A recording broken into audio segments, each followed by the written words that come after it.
وفاقی حکومت پہ ڈال دیں، یا پھر آپ کہیں گے جی یہ آرمی کے کرنے کا کام ہے، یا یہ ایف سی کے کرنے کا کام ہے، یا جی یہ پولیس کے کرنے کا صرف کام ہے، سی ٹی ڈی کے کرنے کا کام ہے، یا پھر اس کے لیے صرف اور صرف قربانی جو ہے یہ عوام دیں، یہ مل کے کرنے کا کام ہے، اور سیاسی جماعتوں کو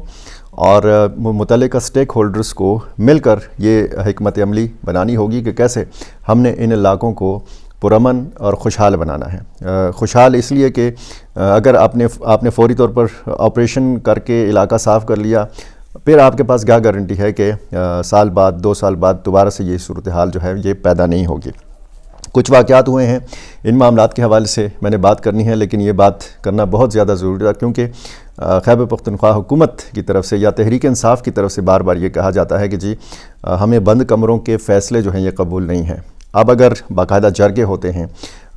ضلع خیبر کے اندر ایک جرگہ ہوتا ہے، وادی تیراہ کے اندر ایک معاہدہ ہوتا ہے، اور خیبر وزیر اعلیٰ خیبر پختونخوا کا آبائی ضلع ہے،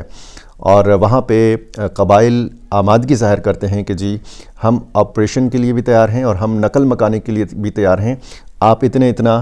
ہمیں معاوضہ دیں گے۔ جو پچھلی ویڈیو میں اس کی ساری تفصیل رکھ چکا ہوں آپ کے سامنے، اگر آپ نے وہ دیکھی نہیں ہے تو پچھلی ویڈیو آپ دیکھ سکتے ہیں کہ اس میں اس معاہدے میں کیا کیا پوائنٹس ہیں، اور ایک ٹائم فریم کہ یہاں سے اس تاریخ سے اس تاریخ تک آپریشن ہوگا، اور اس تاریخ کے بعد جو ہے آپ کی واپسی کا عمل شروع ہوگا، اور باقاعدہ وہ طریقہ کار کہ جس طریقے کو اپناتے ہوئے متاثرین کو معاوضوں کی ادائیگی کی جائے گی۔ جانی خیل بنو کا علاقہ ہے، یہاں پہ نیشنل ڈیموکریٹک موومنٹ کے رہنما عمران وزیر کے گھر پر بم حملہ ہوا ہے۔ یہ تازہ ترین خبر ہے، اور یہ بتایا گیا ہے کہ اس واقعے کے نتیجے میں عمران وزیر کے خاندان کے 5 افراد زخمی ہوئے ہیں۔ باجوڑ میں منڈال میں ایک فائرنگ کے تبادلے میں ایس او جی کا ایک جوان نائک ابن علی شہید ہوا ہے۔ یہ خار کے علاقے منڈال میں سیکیورٹی فورسز اور ملیٹنٹس کے درمیان فائرنگ کے دوران اورکزئی سے تعلق رکھنے والے اسپیشل آپریشنز گروپ کے جوان نائک ابن علی ولد علی رضا شہید ہو گئے ہیں۔ یہ ایک خبر آئی ہے۔ کرک میں طلحہ فاؤنڈیشن ہسپتال پر ملیٹنٹس کا حملہ ہوا ہے۔ جنوبی ضلع ہے خیبر پختونخوا کا، اور اس کی تحصیل ہے تخت نصرتی۔ اس علاقے میں فتح شیری چوک میں واقعہ غالباً یہ ایک نجی ہیلتھ مرکز ہے طلحہ فاؤنڈیشن کے نام سے، اس کی زیر تعمیر بلڈنگ تھی ہسپتال کی۔ یہاں بتایا جاتا ہے کہ ملیٹنٹس نے حملہ کر دیا۔ اس حملے کے دوران یہاں پہ کام کرنے والے سول انجینئر واصف حسین کو ملیٹنٹس نے اغوا کر لیا ہے، اپنے ہمراہ وہ لے گئے ہیں، نامعلوم مقام پر اس کو منتقل کر دیا گیا ہے، اور یہ بھی بتایا گیا ہے کہ حملہ آور جو تھے یہ اسپتال سے لیپ ٹاپ، موبائل فونز اور دیگر قیمتی سامان جو ہیں یہ بھی اپنے ہمراہ لے گئے ہیں، اور اس عمارت میں شدید توڑ پھوڑ بھی کی گئی ہے۔ کل جیسے ایک واقعہ ہوا تھا خیبر میں باڑہ برکم برخیل کے علاقے میں، اور یہاں پہ آئی ای ڈی بلاسٹ ہوا تھا جس میں 4 سیکیورٹی فورسز کے جوان شہید ہو گئے تھے، 2 زخمی ہو گئے تھے۔ شہید ہونے والوں میں سپاہی فدا نواز، سپاہی لال مدین، سپاہی واجد، سپاہی عامر، اور زخمیوں میں صوبیدار یارمت خان اور سپاہی ارشاد جو ہیں یہ زخمی ہوئے تھے۔ یہ واقعات کا تسلسل ہے، اور اس میں ہم یہ دیکھ رہے ہیں کہ ایک خبر کل آئی تھی جنوبی وزیرستان سے، توداچینا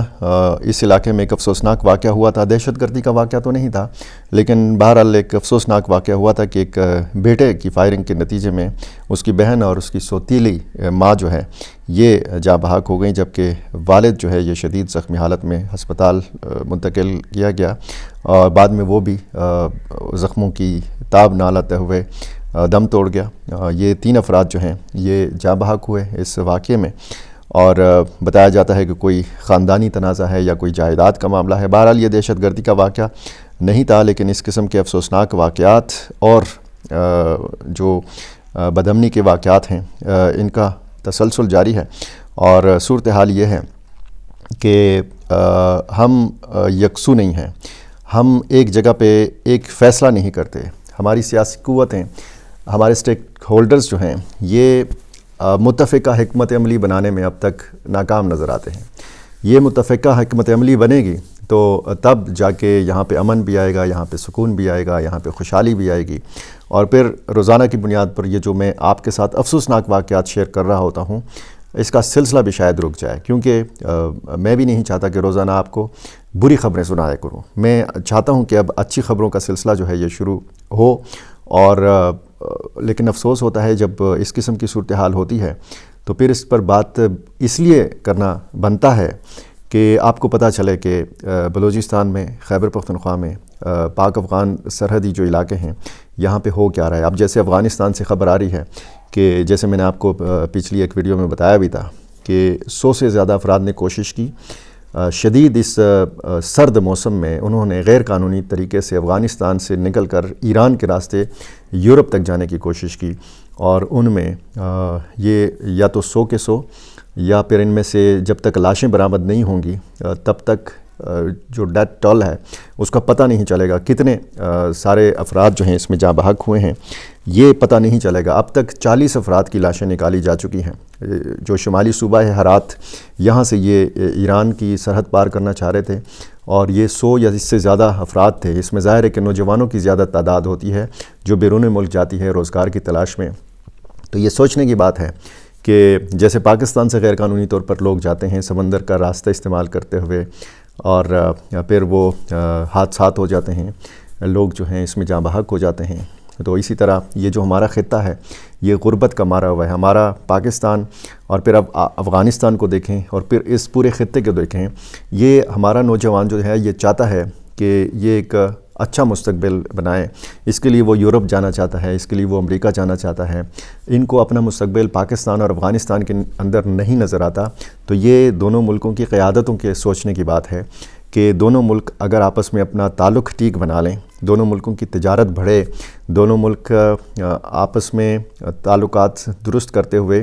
ایک دوسرے کے دست و بازو بنیں، بیچ میں غلط فہمیوں کا خاتمہ ہو، بیچ میں نفرتوں کا اور دشمنیوں کا خاتمہ ہو، تو دونوں ایک دوسرے کا ساتھ دے سکتے ہیں، دونوں ایک دوسرے کی مدد کر سکتے ہیں، اور دونوں اپنے مشترکہ دشمنوں کو شکست سے دوچار کر سکتے ہیں. میرا چینل آپ نے ابھی تک سبسکرائب نہیں کیا، میری گزارش ہے کہ یہ کر لیجئے اور مجھے اپنی رائے سے ضرور نوازا کیجیے. بہت شکریہ.